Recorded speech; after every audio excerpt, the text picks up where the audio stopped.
Қарттар мен мүмкіндігі шектеулі жандарды қолдау айлығы аясында Петропавлда зейнеткерлер мен мүгедектерге қоғамдық көліктерде тегін жүру мүмкіндігіне ие болды. Бұл қалалық әкімдіктің бастамасымен қолға алынған игі шаралардың бірі.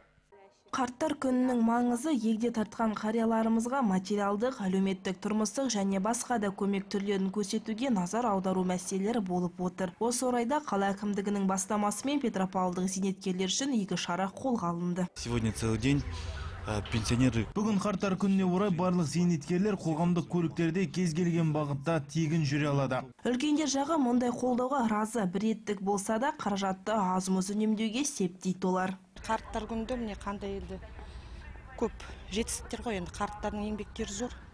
Сондықтан да осындай күнді пайдаланғанды дұрыс деп ойлаймын. Қарттарды құрметтеу керек, бағалау керек, олардың жасын сыйлау керек. Қарттар күніне өте құттықтағым келеді. Денсаулық тілегім келеді. Енді осылай арамызда жүре берсін, қызықты көре берсін. Ал қазанның 11-інде қалалық қоғамдық көліктерде тегін жүру мүмкіндігі мүгедек жандарға берілмек. Жыл сайын қазан айының 2-ші жексенбісінде елімізде мүгедектер күні атап өтіледі. Лаура Тәліпова, Азамат Жантурин, ақпарат.